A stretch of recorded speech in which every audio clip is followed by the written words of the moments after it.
you, and for the people who are here from abroad, a wonderful good morning to you guys as well. It's an extreme honor for us to have you all over here. Um, so I'm an Anis, and I'm basically a rotaractor with the International Services Avenue of RCNM. RCNM is basically the Rotaract Club of Narsimhanji College, and it was established in 1997. We have 13 avenues, and international services is just one of those avenues. Some of the other avenues are professional development, marketing, community service, and the club is also basically responsible for raising funds and things like that for all the community service work we do. It was an honor for us to be named one of the best clubs in the district last year. We were the fourth best club in the district, in fact. And that is pretty much it. Narsimhanji College is one of the most renowned colleges in Mumbai, and it is a part of the SVKM camp and associated with the University of Mumbai. Uh, Once again, a wonderful welcome to all of you, and thank you so much for being here today. Thank you, Ayman, for that wonderful introduction.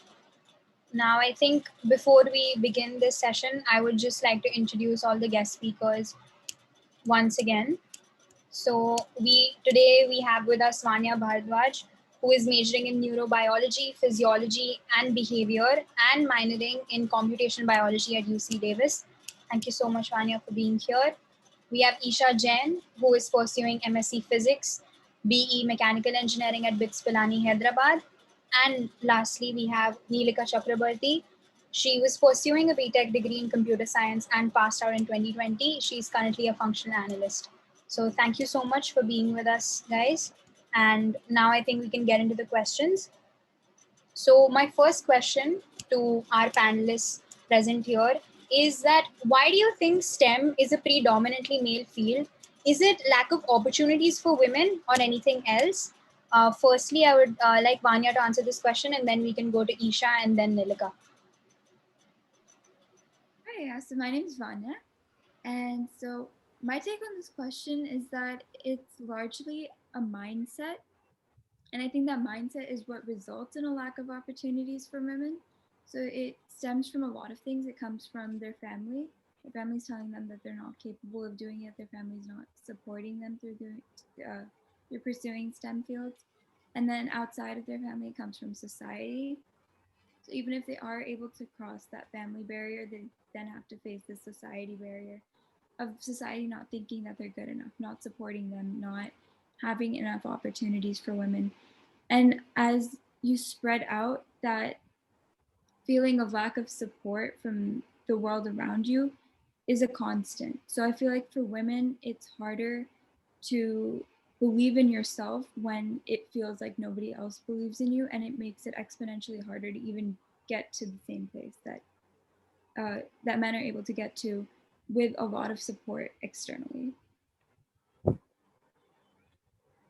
Thank you. Esha, could you please answer the question? Yeah, I agree with Vanya mostly, but I would also like to add to it by saying that there is a lack of networking capability amongst women, and I feel like that adds to the lack of women in STEM fields, because I believe that men are able to network better as compared to women who are, usually by nature of people protected. So I think that is something that is, leading to a lack of women in STEM fields. All right, thank you. Nilika? Hi guys. So I think I do agree with what Isha and Vanya mentioned. Another point that I would add would be that when you look at the ratios over the years of the number of women that are educated, that also is it's like a terrible ratio when you see the female to male ratio. So if that ratio is down in itself, naturally when you convert that and when you go into like these specialized fields, naturally the numbers of women to men is going to be low. So I think that is one. Then secondly, again, like, shining light upon the networking part, that also stems from the fact that, there is a disproportion between the kind of support that women get versus men. Like, I'm not talking about only the privileged backgrounds, because we might think that everything everywhere we're talking about women empowerment and everything. I'm talking about the more grassroots levels, where you have women in rural areas, and you have people with the mindset that just because she's a girl, what will you do by educating her, or like she should pursue more of the home sciences versus say like a proper technical field. So yeah, I think that would be my take on this. Thank you so much, guys. The next question for our panel is that can you tell us your story? How did you get to where you are? Who supported you through your journey? Can you talk specifically about your experience as a woman in your field? And have you encountered the glass ceiling yet? For this question, I'd like Neelika to go first. Yeah, so I feel like growing up, I've always come from the science background. Like my grandparents are engineers, my parents come from the science background, so it's something that I've grown and it's been nurtured. Like I've always loved maths and physics, and I knew that I wanted to do something related to the technical fields. And with me, like in my family, it's never been a case that anyone's discouraged me.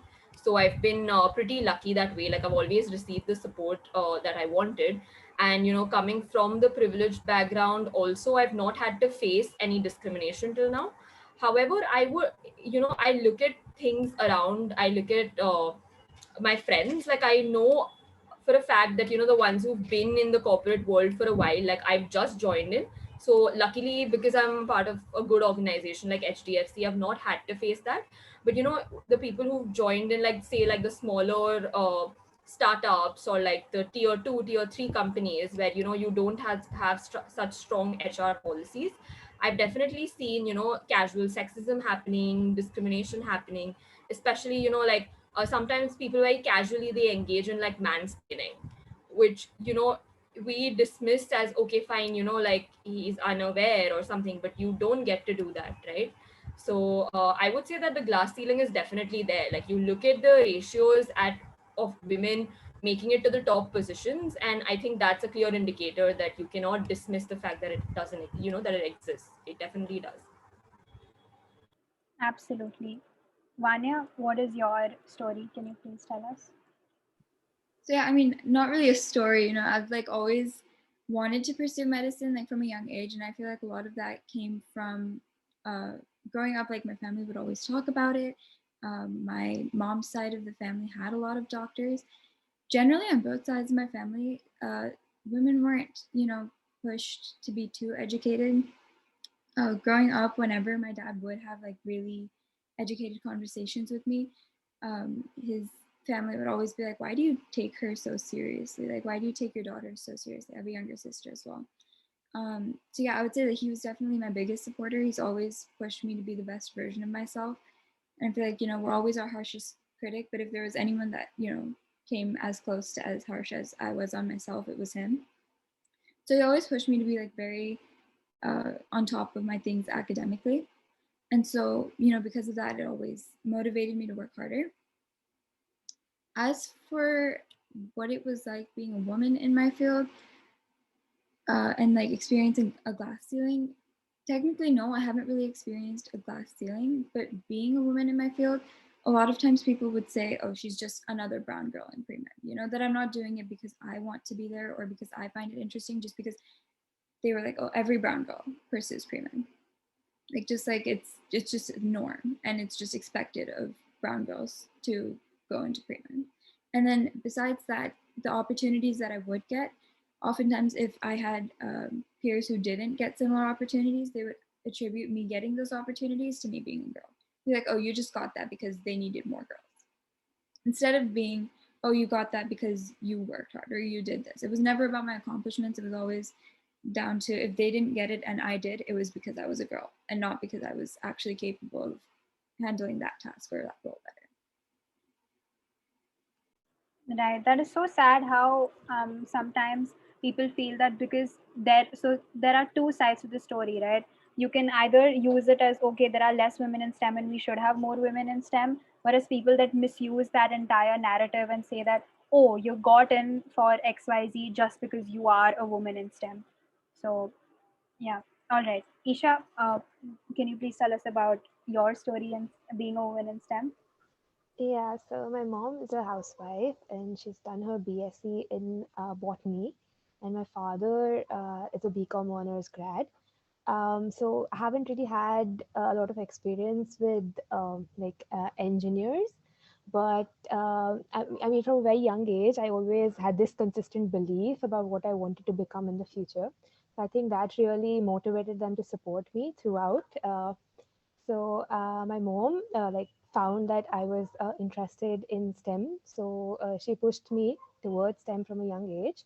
Not in a bad way, but they were always very like, my father was the balancing one. So if my mom pushed me hard, so my father was the one who was like, it's fine, whatever you do. I just want you to be happy, because he did not have that option back in his day. So he wanted like his children to have that option to be able to pursue whatever they wanted to pursue. So I think that has been my story till college, and after college, I believe a lot of things changed because my mentors shifted from my teachers at school, from my parents to professors at college.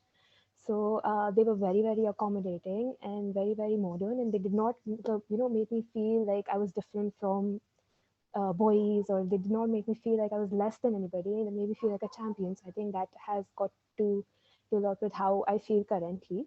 As for a glass ceiling, again, I don't think I've hit that yet since I'm not in the workforce right now. But I do believe like I'm stuck in a limbo of some sort. But I think that's not because I'm a girl, but because I'm pursuing a 5 year course and my peers are doing a 4 year course. So they're going to be graduating soon, where I'm just, going through the motions again and again. So yeah.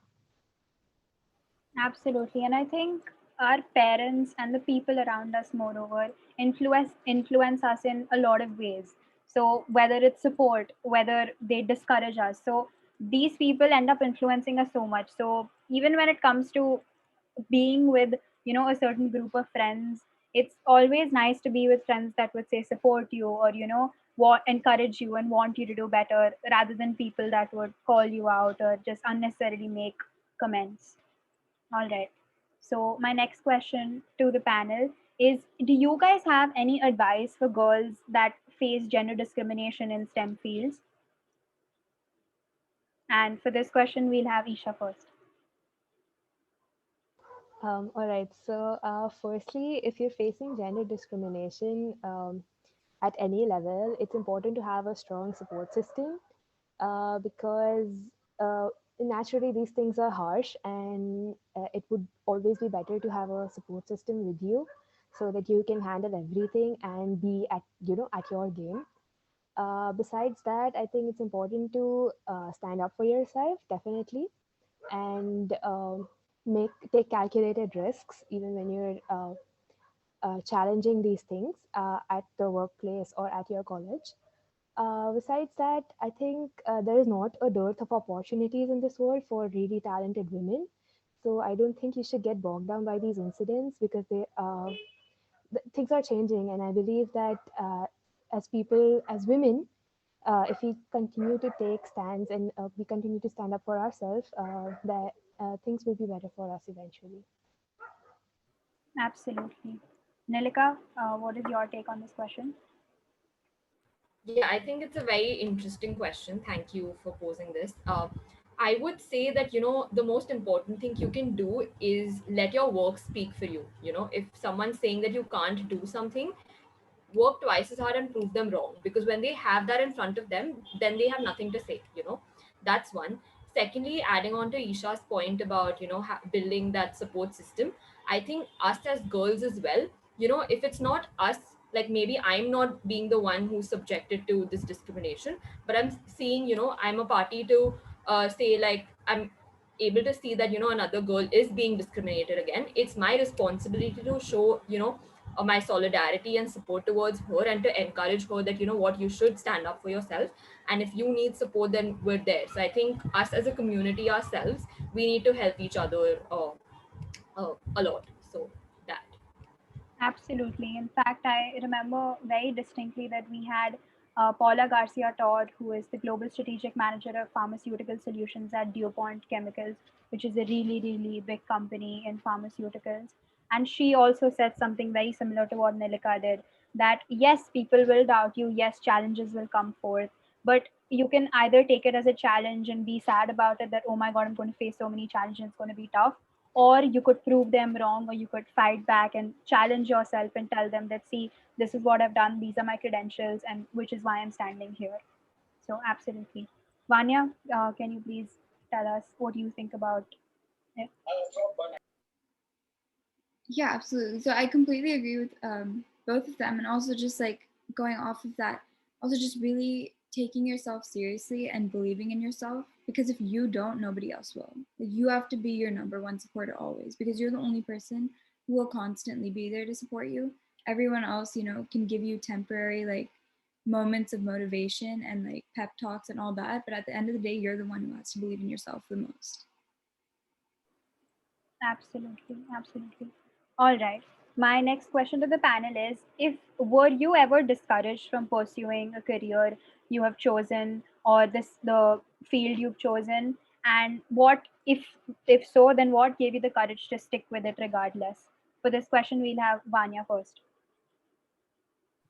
I mean, yeah, as a pre-med, I've gotten a lot of people telling me it's not worth it. It's too time consuming. It's too difficult. It's not worth the stress. The return on investment is not worth it. A plethora of, issues, and they're all valid. But at the end of the day, I can't see myself doing anything else. I went into it knowing that I would have to work hard, that I would have to sacrifice a social life throughout undergrad and probably thereafter as well. And that was something that I was willing to do going into it, and I haven't wavered on that at all. And so just that desire to get to where I want to be, these things are, worth it to me. Absolutely. And it's very disheartening to see the amount of hate or the amount of comments women that want to become a doctor or that get into pre-med get, because they say that it might interfere with your family planning or with life ahead, and the time that it takes is so much. But we're very happy that we have someone like Vanya to look up to, and we know that if she did it, then all of us can do it too. All right, Isha, have you ever faced any gender discrimination in STEM?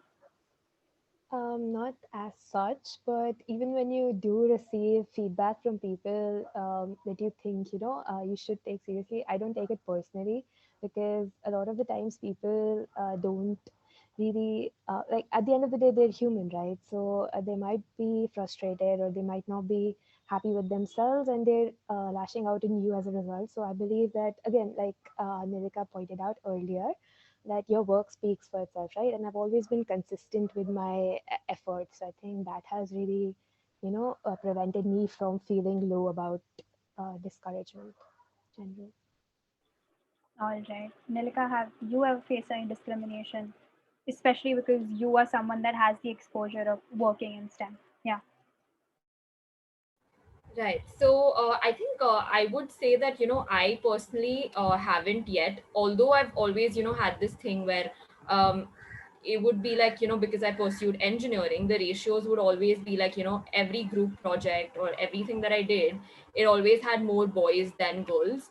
And I mean, not that it made a difference, but it's definitely something that, now that I reflect upon, I'm just like, why is there this stereotype that, say if someone's pursuing mechanical engineering, why is there a stereotype that, oh, if you're a girl, then you can't do certain fields of engineering because it would require you to go to, say, factories, and women are not built for that, or they're not cut out to do that.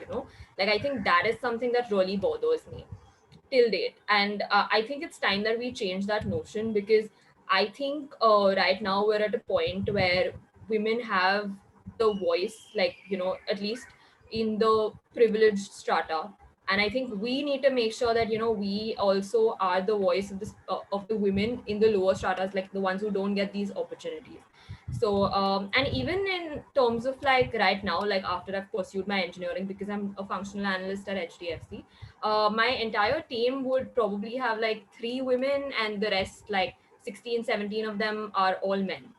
So sometimes, it gets a little difficult, because maybe if I have to, like, stay back after hours, like I'm just asked that, will you be able to manage this, will you be able to do this, and I'm just like, yeah, why not? I mean, like, it's fine, like, you don't have to worry about that. So, like, it's just that sort of treatment is something that, I'm just a little against.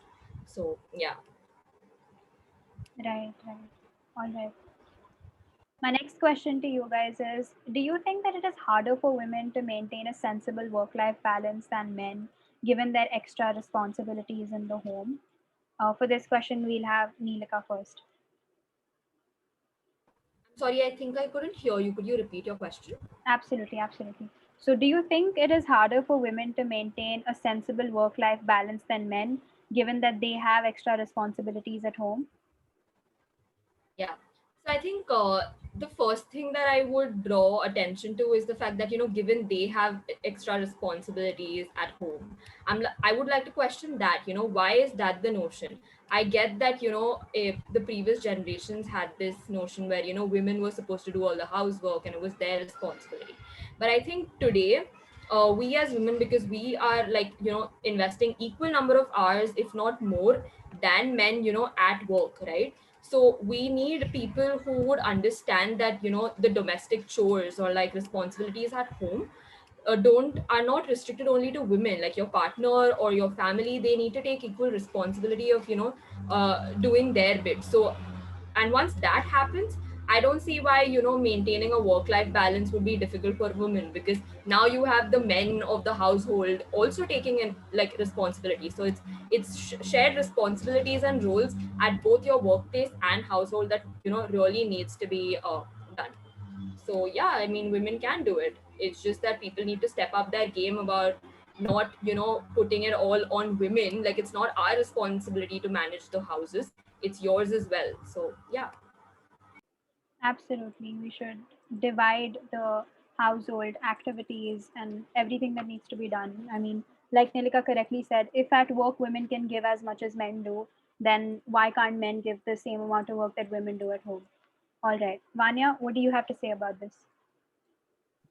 Yeah, so I absolutely agree with that, that there should be an equal responsibility when it comes to the work that is assigned at home, like the extra responsibilities at home. I think a lot of it is also like if you think long term, like if there is a couple and they're intending to have children, that's something that holds the woman back from her career because that's some time taken away from her career because of physical, emotional pain, and obviously just like having a child, the woman is the first one that has to take care of the child.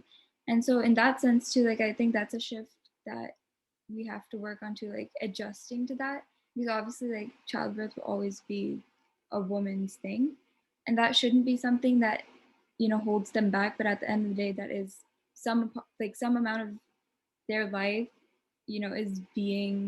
is having to adjust around that, and it's not something that they have control over. Absolutely, and it's really sad that even after some women they go into maternity leave, and when they get back to their jobs, they are not treated the same way. Everyone feels like, oh, okay, now that she has a baby, she might not be able to give that much, amount of dedication or hard work to her work anymore, which is really really sad. All right, Isha, what do you have to say about this? Honestly, I feel a little out of breath here, but I mean, I've always prided myself in being able to help out at home, my parents, and manage my work simultaneously. But yeah, I do believe that systems could be more inclusive, definitely, towards women. And I think some countries are definitely leading, like with a great example on how to be more inclusive to women. I think more countries seriously need to follow that. Besides that, I don't think I have any experiences that I can share with anyone. All right, fair enough. Thank you so much.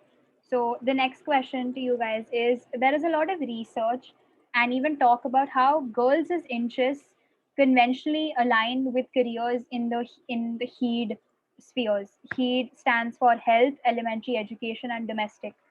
To what extent do you think that plays a role in girls not choosing STEM related careers? For this question, we'll have Isha first. Yeah, so what I think is there is a notion, or rather a belief, that see the most popular media, especially your newspapers and your advertisements, they cater to audiences, and they're not very informed, usually.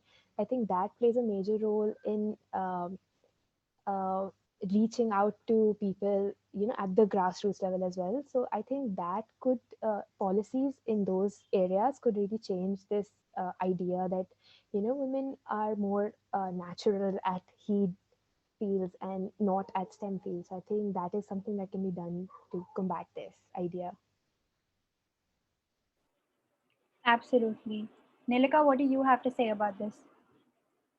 I think I would say that it's about the fact that maybe again, like, it comes back to the same thing, like, the network and the opportunities could also be another factor. Yeah, definitely. Maybe there is like a, I'm sure this is based on some study which is, like, studied the statistics, and it's shown that maybe women tend to show more interest towards that, which is great. But I think we shouldn't forget that there are a lot of women who probably also have interest in the STEM fields, but because of a lack of opportunity, they're not visible enough. And that's why maybe the statistics don't cover that part, because if you don't get the opportunity, you're not in the field. And if you're not in the field, then you're not in the statistics. And then the statistics get skewed, showing that, women are only doing certain other, say, like, the home sciences or something of the sort. So that could also be another reason why this is the outcome of the study. So yeah. Absolutely. Vanya, what do you have to say about it? Yeah, I mean, I had the same like thoughts myself, that it's all about the exposure that you have growing up. It's what women see other women doing around them, and based on that, that's what they think is available to them as well, right? Because they would think that that's what they're allowed to do. And so I don't know if the research is like going based off of, just in general that's what they've noticed girls' interests are, or if that's, they think that's innately what girls' interests are. Based on that, that would obviously like change how I see it. But if it's just based on what girls' interests are after, like, they've seen the world around them, I think it's largely based on exposure. If you start, having girls take STEM classes and be surrounded with parents where the mother is pursuing STEM, maybe, the perception of women in STEM for them would change, and that would be something that they're more inclinated towards. Absolutely, rightly said by all three of you, that they get influenced a lot by their surroundings. So if they end up seeing a woman who is in a say a technological field of STEM, then they will look up to her, or they will know how she got there, and they can relate to her in a better way. So along with resources and exposure, it's also about how many people in STEM have they actually interacted with to know how it is being a woman in a STEM field, because all that they're going to hear is from, if they don't hear from it from a directly as a woman in STEM, then they are going to have wrong perspectives or wrong ideas about it. All right, sorry, I muted myself. The next question is, what do you think we should do to encourage more young girls to believe that they can pursue a career in STEM? It's picking up from where we left. Yeah, so can we have Vanya first? Yeah, so I think for more, girls to believe that they can pursue careers in STEM, I think a lot of it would require having girls go out and talk about their own stories from a very real perspective. Talk about the real setbacks that they had to face, the real difficulties they had to face. I'm not talking like, miracle stories where someone went from rags to riches and like something that just sounds too good to be true. Like something where someone can see that a few failures isn't the end of the road, that there's still hope beyond that. So just like, hearing from people who came from a similar background and were able to push through and pass the same barriers you needed to, it gives you a lot of hope, seeing if that person could do it, why can't I? Absolutely. I think relatability is very important. When you're interacting with someone that has gone through different backgrounds, then you might just believe that because they have those opportunities, those resources, so they came from that area, it was better for them than it will be for me. But if you talk to someone who has gone from the same experiences as you, same, even say same board, same school, or same area, then it gets more believable. Then you also feel like you can do it. So absolutely, Manya. All right, next can we have Isha tell us about how we can encourage more girls in STEM. Yeah, we can definitely have more female role models for girls to, learn from and relate to, like you mentioned. Um, Definitely, I think, again, like we pointed out earlier, exposing women to the right ideas about, and building a basic sense of self confidence about their abilities is really, really important to make sure to ensure that there is more participation from women in STEM fields. And yeah, especially for I believe like in my experience, I haven't seen a lot of women in leadership roles at my college, and I think one of the very few people who's trying to get into those roles and feels comfortable with them. And I think more women could be engage in those roles and do really well at those. So I believe that, yeah, we need more women leaders to engage more women in the field. Absolutely, and that is a very huge problem of being a woman in STEM, that or just being a girl in STEM. When you're trying to look up to people, you might see a lot of women that are at positions in STEM, but there are very less women the higher positions go.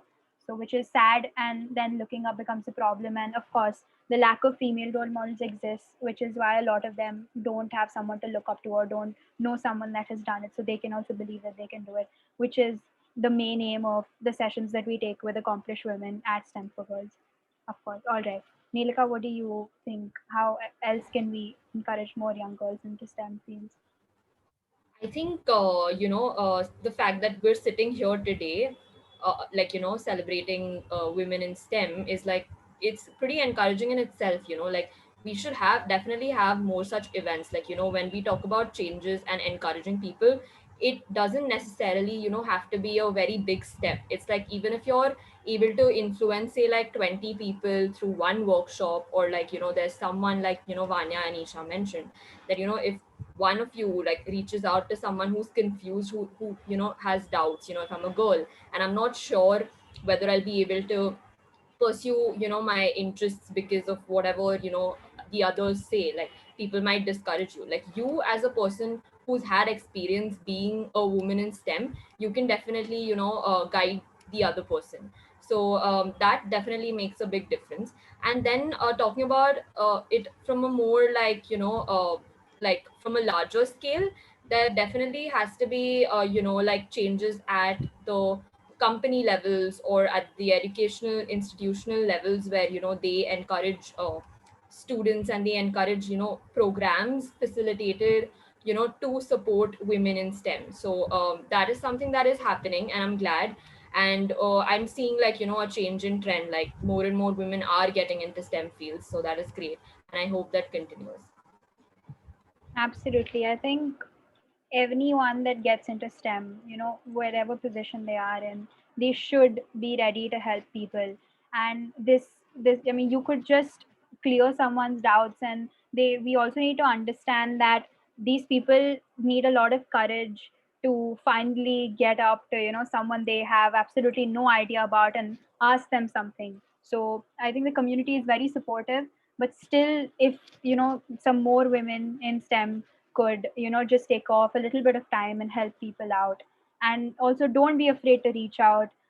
Most of us here might be going through the college admissions process, don't know what we want to do, might have a sense of the field but haven't really met a professional in the field. Don't be afraid to reach out. uh, the worst that can happen is they won't respond to you. That's it. So you have nothing to lose. Please make sure you reach out to as many people as you can. All right.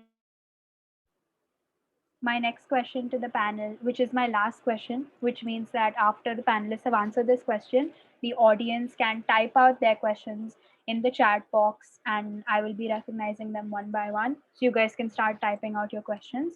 So the last question is, do you have any advice for men specifically to support women and make the workplace culture more welcoming to women in STEM? So we'll have Nilika first for this question.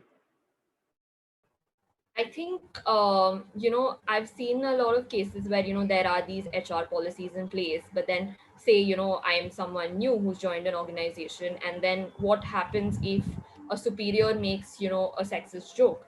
Like, I've just joined the organization, what do I do? So in theory there are these HR practices in place, but I don't know how well they are implemented. So first of all, we need to see to it that you know at a grassroots level, maybe it's not always possible for HR intervention, which is when me, if I'm a man and I see that there's another guy cracking a joke which is not funny to a woman, I need to make sure that I stand up. Like, obviously the girl will speak up, and if she's not, then I as a man can do like the least bit and show support and say that, hey, what you said is a little inappropriate, or like it's not funny.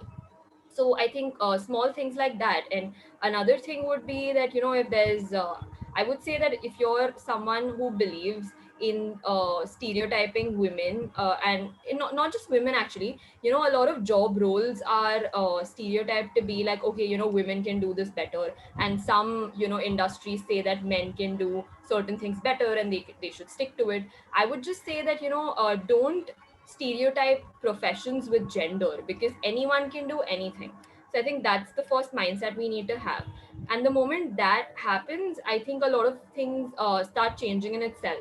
Like, even if I'm a woman in a STEM field, like say I'm currently a computer science engineer, but say I was a mechanical engineer, like, don't look at me in surprise that, oh, you're a girl and you're a mechanical engineer. Like, it's not supposed to be something that's surprising. Like, it's okay, I can like it.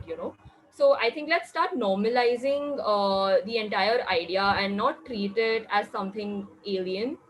And yeah, I would say that if you ever at any point in time see anyone mansplaining, like, that is something that I genuinely have zero tolerance for, which is why, like, do not do that. Like, that is something that I would really urge the men to keep in mind. Like, sometimes you might make a comment and you might not even realize, but if there is like something that a woman is not comfortable with, like, you should assume responsibility that, yeah, maybe it wasn't the right thing to say, and try understanding where she's coming from. I think a lot of men don't end up listening to what the other person is saying. Like, the woman's trying to convey, and they're just like, oh, women are too emotional, oh, you're just taking it so seriously.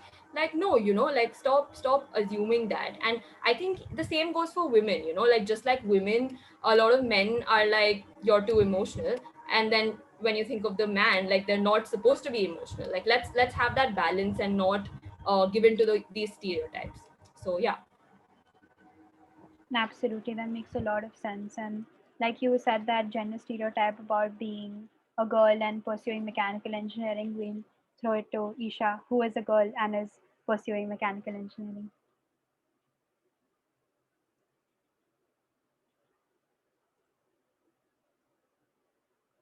May I? Yeah. That's what it meant.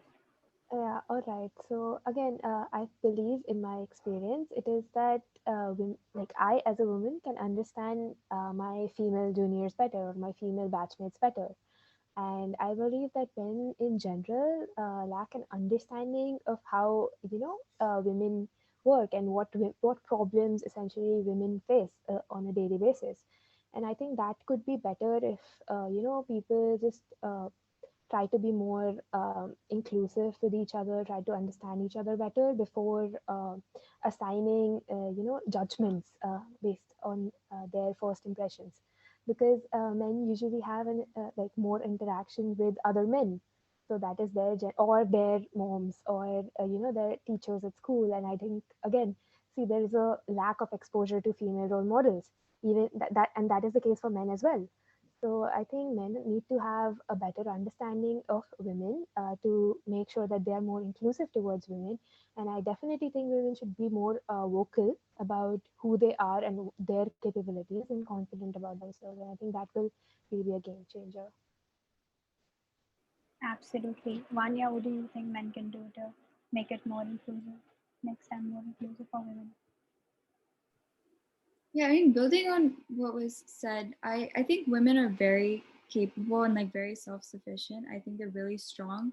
And I don't think that they need support from men for it to be a place where they're comfortable. On the contrary, I think there are just things men do that put that go out of their way to take that level of comfort away. I don't think women go into it wanting to feel uncomfortable and like needing reassurance from a man to feel comfortable.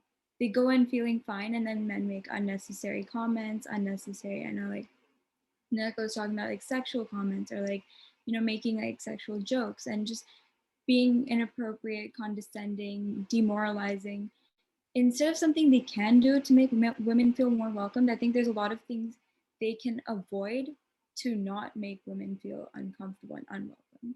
So yeah, just like watching what they're saying and like being careful not to say anything, like I said, condescending, demoralizing, inappropriate, and something that would go out of their way to make a woman feel uncomfortable. Because like no woman's walking into the space, just feeling uncomfortable for no reason. If they do end up feeling uncomfortable, it's because of something that was off-putting in their environment. So yeah, that would be my take on it. Absolutely. And I very clearly remember that when Vanya and I were doing the Instagram live session, we spoke about how this starts at a very, young level, like even younger boys that are at school, when you score, say, more marks than them, they will behave like, how did you score more marks than me? You're just a woman in STEM, you're just a woman. That's it. Like, forget STEM, forget, all of that. They're just going to, be condescending about the fact that you were able to score more marks than them, which is so sad. All right. So thank you so much for those wonderful answers. And now that we have thrown it to the audience, I'm going to recognize some questions from there. So Sanvi has asked, how can we deal with sexist microaggressions at the workplace or in daily life? All right. Um, I think we'll have Neelika answer this first. Yeah, so I think if I were someone who was subject to that, like the first thing I would do is that, like sometimes it's best to not, lash out, because these people, where they're coming from is like they're not going to understand. But at the same time, you can't just let it pass by, like make sure that you report it to like a superior immediately. And or like, try to, like, if you see that the person is coming from a place where, they didn't intentionally mean to hurt you, and it was like that, then you can always sit them down and, talk about how it made you feel, and explain it to them that, this is not cool, and, you shouldn't be doing this. But if you think that the person is someone who wouldn't understand, then obviously, like, you need to take a stand for yourself and, like, do what's best according to, like, the intensity of the situation, I would say. Like, most of the times, what is suggested is that you convey whatever issues you have, instead of, making a scene like with the person, because the person won't understand. It's generally a good practice to report it to your senior and let the senior handle it. At least that's what they say in, like, these organizations. So yeah. Absolutely. Isha, Vanya, is there anything you guys would like to add on? Yeah, I definitely agree with Naraka. I think it's important to be, first of all, it's really important to be safe and take actions that ensure that you are safe and not in a situation where things might get out of hand, and deal with this in a civil manner instead of lashing out, especially because we go through so much every day that sometimes it's natural for us to let go of ourselves, but it's important to deal with it in a very mature way. Yeah. Yeah, I agree. Just like, don't let things slide, and you don't have to accept that kind of, behavior from anyone. Absolutely. All right. Reva has asked, what advice would you like to give to other girls that are in a similar direction as yours? We can have Isha first for this question. My interests lie in aerospace engineering primarily, and I think like the foremost advice that I would give to people who are interested in my particular field would be to be super confident in yourselves, because again, it's a very limited field, and considering the restrictions that every government places, especially the US government, on their available positions for people outside the US, I think it's a little challenging, but it's important to stick to what you want to do in your life, and always keep looking out for options that might suit you. So not be very rigid, be flexible, and try to learn as much as you can, because developing skills is really, really important. And being able to communicate is another thing that I believe is really, really important, because only if you're able to communicate what you have learned and what you can do is when people will acknowledge you. And yeah, I think that's something that's important. Yeah. Absolutely. Vanya, what about you? What would you like to, any general advice? Yeah, I mean, for girls pursuing pre med, I would say it's really helpful to have a mentor. It's really helpful to have someone who has been in your position and has gotten to where you want to get to, so that you have them to go to for advice, for reassurance. You know, when things don't go your way, you have someone to tell you, yeah, it doesn't always go your way, but you can still get here. And, you know, having that kind of reassurance from someone who's been in that position is really, really helpful. Absolutely. I think this concept of mentors is more prevalent in other countries, and in India, it's just like you have a bunch of professors or a bunch of teachers, and until and unless you haven't made the effort to talk to them a little more, or say, you know, even ask doubts after class or have conversations with them beyond school hours, that relationship or, you know, that mentorship doesn't happen. So, especially for all the Indians, you guys, if you really want to reach out to someone, please go ahead. If there's some teacher that you think can help you out in a situation, don't be afraid to reach out to them. Yeah, Nilika, do you have any general advice for girls that are in the same direction as you? Yeah. So again, like what I did was that I pursued my engineering in computer science, and then I'm a functional analyst because I wanted to also learn up about finance because eventually I'll be doing an MBA. So right now my profile is a fintech profile, which is like a bit of finance, and I have technical roles and responsibilities as well. So for me to transition from tech to finance, I would need that bridge. And because tech is everywhere, like you will need it even if you're like doing something which is probably like you're in the performing arts or something, like knowing a bit of tech can never hurt because you be using it in your editing, in like using softwares and all of that. So, and because I was always interested in that, I really do enjoy my work. And if any one of you wants to connect with me after this as well, like you can connect with me, like just ask Himanshi for my details, and I'll be more than happy to give you more specific advice if that's what you require. So yeah. Absolutely, thanks a lot. All right, Aditi has asked, do you think that reserving more percent of seats for girls in STEM fields would inspire them to take it as a career choice ahead? Nilika, we can have you for discussion first. So Yeah. I think that's something that's already happening, not necessarily in the STEM fields, but otherwise as well. But what is more important than reserving seats? Because reserving seats would like give more opportunity for sure. But at the same time, you need to, the way that we discussed about the grassroots level change, the building of networks, and all of these other factors also play a very important role. So I think none of you can't just expect to do one thing because it has to be like a set of changes that need to happen, like things cannot be like independent causes, like everything has to be linked. That's what I believe. Like you need to do it all, and only then, because imagine if I come from a poor family background and there are enough seats, but the mentality in my household is such that I will not be encouraged, then there's no way I'm going to benefit from that, right? Even if I want to. And it could be like another scenario where, say, I don't have the support system, or I've not had role models to inspire me to take up STEM. So, and I wouldn't, and in that case I wouldn't have, I won't even be aware enough to know that there are more seats, right? Because I haven't done my research, I have no one guiding me. So yeah, like it has to be a collective effort on all fronts. Absolutely. Vanya, what do you have to say about this? My take on it is a little different. I kind of see it as like how affirmative action is over here. You know, that like minorities have more seats reserved in universities, like in top universities. And so, like, and that disproportionately affects the Asian population here. So that was something that was really debated, something that people in my high school were constantly talking about, coming from a majority Asian high school.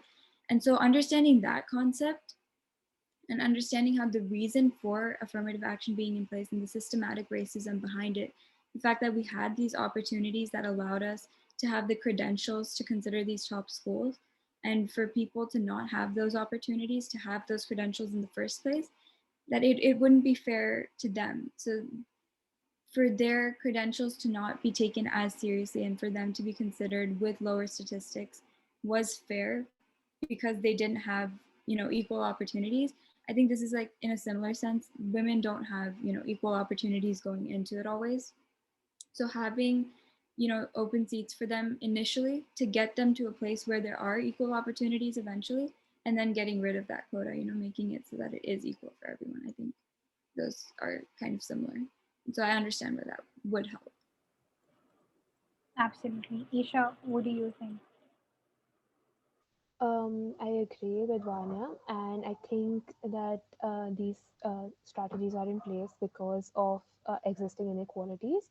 And I also believe there should be an income quota because I think that is a more appropriate factor in helping improve the uh, gender ratio and the finance income rate difference between the backgrounds of people at these colleges and institutes in our country specifically. All right. Kashish has a question specifically for Vanya. Can you elaborate a little bit about computational biology? Is it the same as bioinformatics? So it's not. Computational biology is essentially computer science geared towards a biology major. And the reason that I chose that that minor in specific, is because I do research in a biomedical engineering lab where we do work a lot with computer science, and not having a background in computer science like presented itself as a challenge in working in that lab. So I had to become more familiar with the computer science aspect of biology because that was, the demand for the research. And even going forward, it allows me to take classes like artificial intelligence classes, machine learning classes that would better prepare me for what the future of medicine and technology is. Absolutely. And I think just in general, coding or, having a little bit of a technical background, this is even something that Nilika mentioned, is always helpful, no matter which STEM field you're going for. All right. Yashvi has asked, one thing that you've learned during your STEM course apart from STEM related. So she's written studies, which I think means apart from something very, which is apart from something which is very heavy in STEM. Yeah. So basically something else, just resilience or something like that. Yeah. Vanya, can you answer this question first? So I feel like I'm still learning this, but I think the biggest thing that I learned is not to be afraid to ask for help. I used to be really hesitant to ask for help because I would always feel like, what if I ask a stupid question? What if I ask something that makes them think I am not trying to understand? Or what if they realize that I feel so clueless? And I realized that I have to look beyond that, and I have to be willing to start with the questions that make me feel stupid to get to a place where I don't feel that way anymore. Because at the end of the day, it only benefits me. Absolutely. Isha? Yeah, even I think I've learned a lot about how to communicate with people, especially professors and people you look up to. To start feeling more confident in myself and my work, because doing things alone, you can't always judge what you're doing is right or wrong, and you're constantly in doubt. And I think having some feedback from people you trust can really make a difference. Absolutely. Nilika? I think for me, it would be that, like being someone, when you see that, there's always more men in the field than women. I think I've learned to not let any of those comments get to me, that, and like when people, if there's like any sort of stereotyping happening, like I know that now I know how to let my work speak for itself. So I think I just don't let that get to me. And yeah, I know when to take a stand and when to take a step back and like be calm and handle the situation. So yeah. Absolutely, that makes a lot of sense. Another thing that I'd just like to add on to is that when you're looking at courses to pursue, especially when it comes to STEM. There are some that have scope, there are some that don't have as much of scope, but make sure you pursue something you have a keen interest in. For example, I have a keen interest in chemical and biomolecular engineering, which isn't very conventional. People do chemical engineering or they might do biology, and I started looking at the money you get once you do a degree in all these three, and what is the investment on return specifically. So don't try to do something so that you get this much money, or you're just trying to do it to get a good job. Do it because you're genuinely passionate about it and you have an interest in it. All right. So Kashish has said something. She said that, isn't it known to all of us that women too are the ones that pull other women down in the first place, putting restrictions and determining their boundaries? So this is a comment. And Vanya, do you have something to say about this? I think it's not even a woman and man thing. I think people just share their unsolicited opinions all the time. And usually they tend to be negative. People don't always, give you your nobody has ever like walked up to me and just, out of nowhere started listing like good things about me. Like it's always been, oh, you only got into this school because of this, or you only got this opportunity because of this. Like you didn't actually work for it. You didn't actually deserve that. I've never had anyone like confront me with a positive conversation. It's always been confrontational and negative. So I feel like it's not even a woman or man thing. It's just that's how people are, and you just have to come to terms with that. All right. Isha, what do you have to say about this? So back in class 11th and 12th, I was in a girls' school, and the atmosphere, the administrative atmosphere over there was very restricting towards women, despite being, a girls' school where we could expect a more inclusivity and more understanding of how, to lead, like to make women leaders. But still, it was very restrictive, and our like principal or our teachers, like some of our teachers, did not really believe in our abilities. And I feel like, yeah, it exists. It definitely exists. But again, like Nilika had said earlier, much earlier, that you got to let your work show for you basically. So you need to prove them wrong, and that's essentially how it goes for me. All right. Nilika, do you have something to say about this? Yeah, I think I'd just say that, just as Vanya mentioned, it's not, I think it's because of the internalized misogyny that, women are portrayed that way, that women pull each other down. But let me tell you something, men do it too. It's just that no one questions it when they do it. It's like women are always like the bad guys, which is not right. It's a personal trait. It doesn't have to do anything with gender. So if there are going to be these people who are going to try to pull you down, there's going to be politics when you're in office. All of this is like part of life. So yeah. Absolutely. All right. So, this is a question specifically for Vanya. What is the most challenging part of supervising biological technicians and technologists and other scientists? I have to definitely, like I was talking about earlier, the being afraid to ask questions.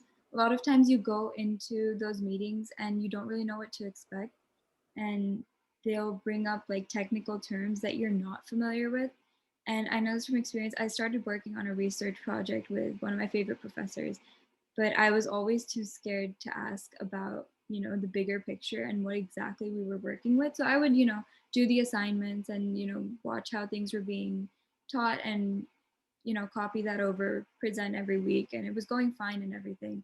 And then one day he set up a private meeting with me and we were just talking. And so I asked him, and it took me a lot of courage to even ask this question just because I was so scared that he would, think I'm stupid for it. But I asked, so what is this project on a macro scale? Because we've been looking at it on a micro scale, we've been working with it on a micro scale, but what would it look like on a macro scale? And I kid you not, when he explained it, I was just in shock that like what I was doing was contributing to something that was actually so interesting and so much bigger than I could have ever thought. And I didn't even, know that it was that. And after that, the research just took a whole new turn with like for me because I started reaching out to the team more. We started having more meetings because it became more interesting to me once I really understood it. but it was scary to ask that question to get to that point, just out of the fear of looking stupid. So just, knowing that it's okay to ask clarifying questions, because you're not expected. Like when I asked, he wasn't thrown off at all, because I wasn't expected to know that if nobody ever told me. So don't be afraid to ask questions, and you're not going to look stupid. Absolutely, that makes a lot of sense. Esha, this question is specifically for you. Can you share with us what inspired you to take this 5-year degree that you're doing in physics as well as mechanical engineering? Well, I was always passionate about physics, and it was something that came naturally to me. And to get into an aerospace engineering profession, I think it's really important to have a variety of skills, because you never know where you might get an opportunity in. So I'm just trying to combine essentially skills from the physics domain and the mechanical engineering domain, and find a niche where where I can fit in. And I think that is what really motivated me to pursue this course, despite it being very academically rigorous. So yeah, I just enjoy it so much. Yeah. That's nice. That's really nice. All right.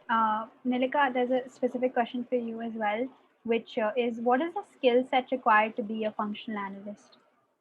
Or what are the skill Right. So sets? Yeah. mhm. Got it, got it. Yeah. So basically, on a day-to-day basis, what I do is that there's data coming my way, and if you guys end up coming across this subject called software engineering, that pretty much covers what I do. So it's basically, I deal with third-party vendors and the clients who give me requirements of systems, and then I have to relay it to the vendor or the IT team who actually sits in codes and makes the software. So I'm the middleman between the two, and I'm relaying information and I'm testing and training the models with existing data that I get. So I basically have to say that, okay, this is my user, these are his concerns, and this is what he's looking for in the system. Then I relay that to the vendor makes the system, gives it to me before deploying it back to the client. There are a couple of processes involved, that those things are what I do. So essentially it's called the software development life cycle. That is technically what I do. And the finance bit comes in because the specifications that are given are, like maybe it's like EMI calculation and formulas and all of that. So that's when the finance bit comes. So yeah. All right, thank you. Another question that was asked in the Google Forms was that now that everything or most things have transitioned to being online, some people that are studying, now everyone started giving online tests, and now that everything's online, basically, how do you think we can still use whatever comes our way, or make sure that we're using up all opportunities, although we're just sitting at our house? And a lot of people have also lost out on a lot of time because they might have laxed out. Since it's all online, you don't have to make as much as effort as we used to before when we had to do something. So any general advice as to how we should still be able to do our best, or try to do our best even when everything's online? Yeah, can we have Nilika first? Yeah. So basically, I would just say that first of all, don't be too hard on yourself. Like, I think we end up comparing ourselves to others, and that's when, we start feeling insecure, or we're like, are we doing enough? First of all, we need to set goals for ourselves and make sure that, whatever goals we've set in our own capacity, we meet them.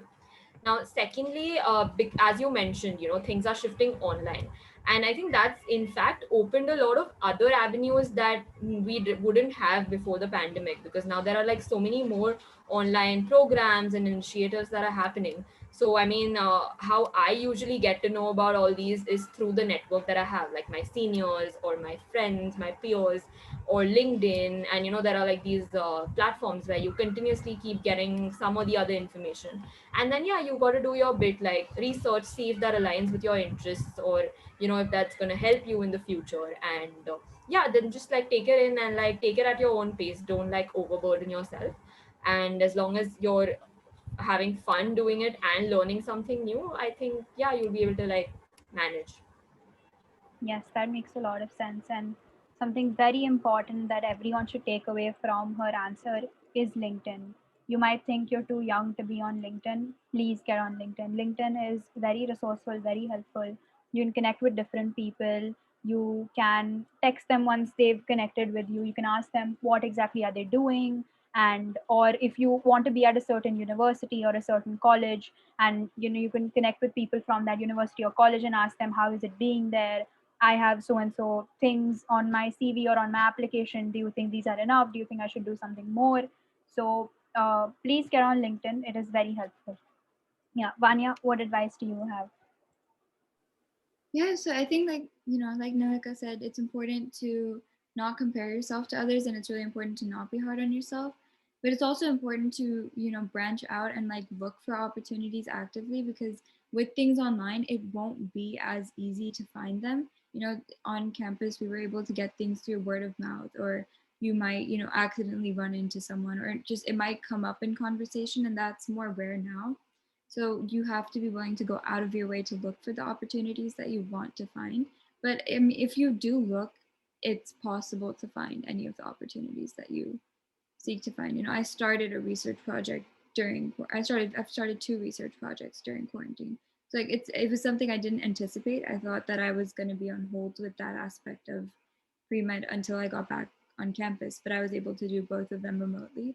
So it's just a matter of finding what works for you. You have to be willing to take those initiatives. But at the end of the day, if you're not able to find something, it's nothing to be hard on yourself for. Absolutely. Isha, what do you have to say about this? I think adaptability is key, and I think, like Nilika mentioned again, uh, the quarantine has essentially opened a host of new opportunities for us, and I think it's important to keep exploring and find the one that works for you. Besides that, yeah, I do agree that a lot of things have been very difficult, especially considering that a lot of my batchmates currently are looking for thesis options abroad or internships abroad, and that has really been limited this year considering the restrictions that every government has placed. So that is propelling them to look at local options like within India, and I think that's really uh, funny because a lot of because of the issue that we've like a lot of us have previously debated about the export of talent from our country to other countries. I think the quarantine has really helped us, to give our best where we are, and I think that's interesting. Yeah. Absolutely, absolutely.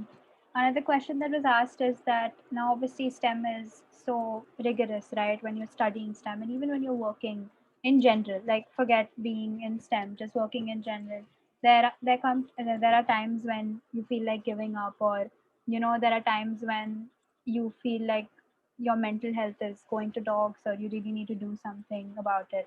So have you guys ever faced any issues like this, being overworked or being overwhelmed with the amount that needs to be done? Yeah, we can have Isha first. Yeah, definitely. Like my degree is really, really hectic. I have almost 38 hours of classes per week, and that's a lot, especially given the amount of homework we have for labs and stuff. But see, the thing is, I am doing what I love doing, and I consider it as a privilege to be able to, pursue my education. Besides that, I try to find things I love, even in subjects that are not necessarily that interesting.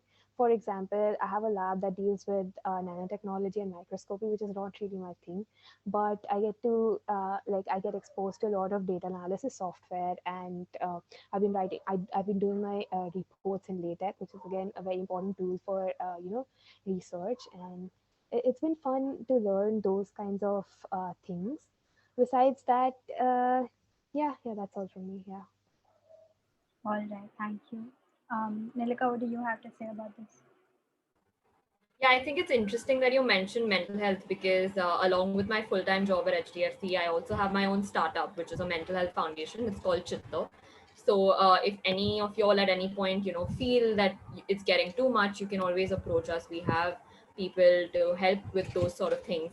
And I think the reason I actually ended up starting my foundation was because in my early years, like in the 11th and 12th grade, I was undergoing the JE prep, which is very rigorous, And I mean, sometimes what happens is you might enjoy the subjects, but like when you're put into that thing that, you know, you need to like score this high, and like, you know, there are a lot of restrictions.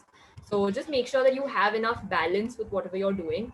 There are going to be moments when you're going to feel burnt out, because even right now, especially during the pandemic, like I'm sure it's very difficult because a lot of you guys are still students, and you know, not being able to meet your friends and having to go through exams, everything is like very overwhelming, the uncertainty. So yeah, I think it's very important to understand that, you know, it's okay to have goals, and it's also okay to fail, you know. Like we don't always end up getting what we want, and sometimes how you deal with failure also defines you know, maybe if this didn't work out, like now you know that if this didn't work out, like I can put double the amount of effort that I had put in, and just like keep yourself motivated, you know. And I think that's when your support system really matters.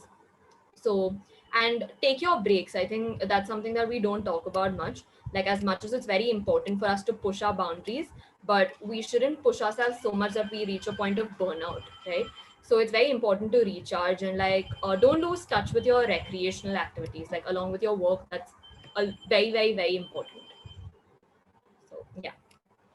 Absolutely, and I'd just like to highlight the part wherein Nilika said that some failures they shape you, you know, in your like they shape you ahead, whatever happens, and it's okay to fail. Of course, it's sad. You shouldn't purposefully fail. You shouldn't, not work towards it and be like it's fine, I'll fail. What we all mean to say here is that if something doesn't work out, it doesn't mean that that's the end of the world. I would just like to say, to give a personal example here, wherein I used to go to Fiji, which is, this coaching institute that is supposed to help you out with, JE prep, because Nilika spoke about JE prep. So that came to my mind. And although I like studying physics, chemistry, and maths, Fiji was not the right place for me because it got very competitive. There were tests every fortnight, and you would be ranked amongst people, which is very discouraging because you're not always, on the top of the at the top of the list. You're not always amongst the toppers, and the teachers also, most of the teachers there cater to the ones that are doing better. There'll be a specific batch for, the ones that are doing better. You feel left out, and it was just not the environment for me. So it's obviously very, very subjective, right? Some people like that kind of environment, they thrive in that kind of an environment, whereas I couldn't. And let's go to now 2 years later, when I'm in the 12th grade and I got into the university I always wanted to get into. Of course, it was very hard convincing my parents, telling them that Fiji is not for me, and or just J in general is not for me, and this is not the kind of life I would like to lead for the next 2 years, wherein I just go to this place, study here, and come back home without any. That's another thing, that people think that people that need to give JE, they do absolutely nothing except studying. All they do is just sit and study. So there are these norms and stuff that.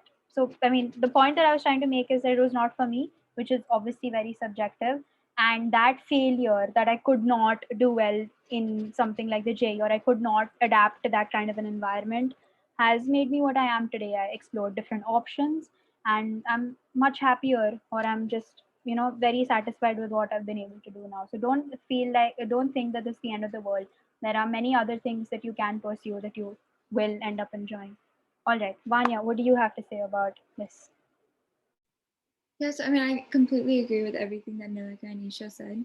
And I think another thing that I would add on is maybe this is more so for pre-meds. I don't know how it works for other majors, but oftentimes when you're sitting with a group of pre-meds, the conversation will go towards how many research hours have you gotten? How many clinical hours have you gotten? Have you done this yet? Have you done that yet? How was OChem for you? Have you taken the physics series yet? How's this? So it just becomes a very like pre-med oriented conversation, and there's already so much pressure on yourself from for like med school is so selective, so competitive, so the odds are already so slim, and hearing that other people are ahead of you in that, it doesn't help. It's very discouraging. And so while I love my pre-med friends dearly, I think sometimes my saving grace is talking to my friends that aren't pre-meds. Like if I'm going crazy and freaking out and overwhelmed about med school, the last thing I need to do is talk to a pre-med friend who's, you know, probably doing things differently than I am, you know, and we have our own paces and we're doing things in our own ways and what way works best for us. But at the end of the day, when you hear that someone else is doing something that you feel like you're not doing, it makes you even more stressed. It's like having friends with different interests, with different uh, passions and ambitions, and being able to talk about those and use it to, you know, motivate each other rather than, you know, to freak each other out even more. It's really helpful. I absolutely agree because I have a bunch of friends that want into pre-med, and even before getting into it, they're reading blogs and they're reading so many things, and they're like, "Will we ever be able to do this? This sounds so tough. How am I going to spend the rest 4 years of my life? Will I get any time to socialize? Is it just going to be studies?" So I agree, and what they can do, like Vanya correctly mentioned, is talk to someone that's not pre-med or not specifically in your field so that you can just take a break and talk about something light and then get back to what you need to do. All right. I think those are all the questions. This was a very productive session.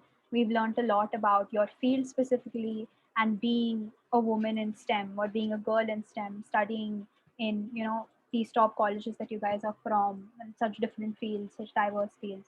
So thank you so much for coming, guys. It was amazing having you. And just before we conclude this session, Devanshi from RCNM would like to give some closing statements. Yeah, I just wanted to say thank you so much, everyone, for coming to the event today. All the audience members and also our three speakers, Esha, Neelika, and Vanya. Thank you so much. You've provided a lot of insight, and I think we'll take your pieces of advice and move forward towards a hopefully more uh, gender neutral world. Also, so could we just all have our cameras on for a final picture?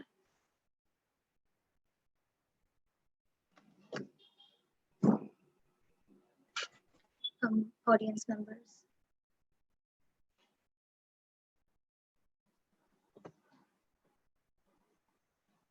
Yeah, we just want to take a very quick picture. If you could just turn your cameras on.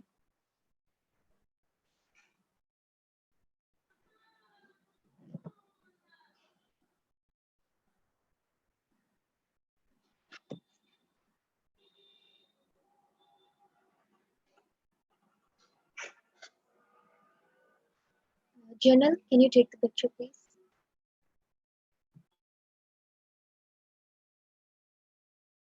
I took the picture. It's fine. I'll send it. Jen, it's fine. I took the picture. All right. So again, thank you so much for coming, guys. It was really nice having you. And if any of the audience members have any further questions, then I can either connect them to you, I can connect you guys to them, or we can figure it out. Pointers, don't be afraid to reach out. Thank you so much, guys. It was really nice having you. Have a nice day ahead and happy birthday, Vanya. Thank you. Also, guys, sorry, just one last thing.